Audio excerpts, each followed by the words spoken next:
Care Bears and family, welcome back. January is already finished and we've been doing 1 month of home reading. Thank you for reading with your child every day at home. They're very excited about bringing them back to school and getting a new book every day. So today I would like to do a little recap on the family literacy workshop that happened on January 31st at school. So for those of you who missed it, here's a little recap of what we've talked about during the workshop. Hopefully that's going to be helpful for you, and please let me know if you have any questions or comments. Just some of the quick practical tips for you as you're getting ready to do your home reading every night.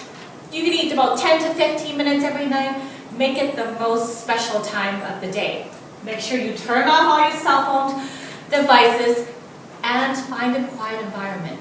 Bedtime is a really good time for you to be doing home reading with them, so they're getting cozy, they're settled, and you have a quiet space all to yourself. And make sure you snuggle up, pull up those blankets. It's a really special time for your little one as you're reading with them.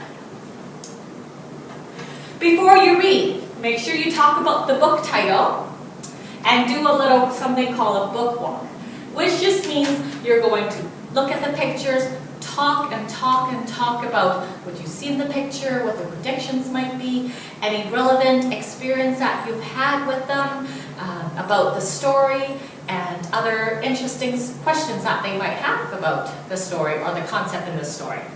And this is the most important part. For the little ones who are still acquiring vocabularies, make sure you give them the words.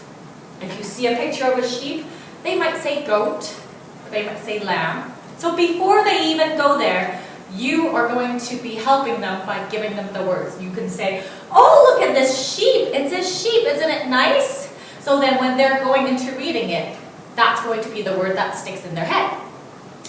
Now, we're going to get to good stuff. When you're actually reading, here are some of the things that you can do to help support your child. You can use pictures. Make sure you let them look. Don't ever cover up the pictures because that's probably the best tool that they have as a reader at this point. So look at the picture together. If they're forgetting the words, give them the words again and look at the pictures. They're learning how to use initial sounds. So if it's a word dog, you can say, let's look at the first letter. It says D, D, D. Now what do you think that might be? So that's also very important. It will engage them and get them to look at the text. And also reading fluency. Just mean get them to finish reading the sentence, reading the whole book before you and get them to ask any questions, to interrupt them, because fluency is very important so that they can hear themselves as a reader.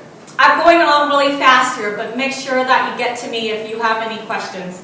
And the most important thing you can do, praise, praise, praise.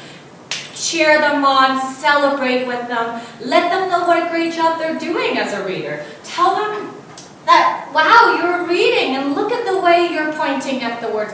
Look at how you're looking at the words with me. I love the way that you're talking about how you've seen a sheep before, or I love that you're looking at the first letter of the words.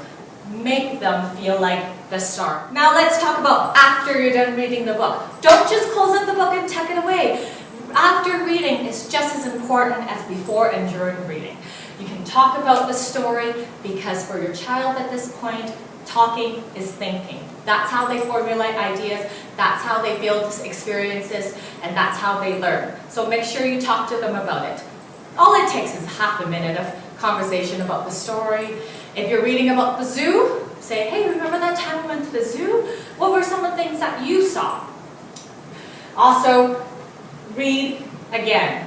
Rereading is okay, they love it. It makes them feel confident, it makes them feel like they know the story, it makes them feel like a real reader because they can do it again and again. So take turns reading the pages, get them to read your favorite page to you, and maybe read to grandpa, grandma, uncles, and aunt. Make a big deal out of it so that they feel proud as a reader. And the most important thing that I want you to take away with today, make sure you do home reading as if it's the best 10 minutes of their day. Enjoy your 10 minutes tonight. See you next week.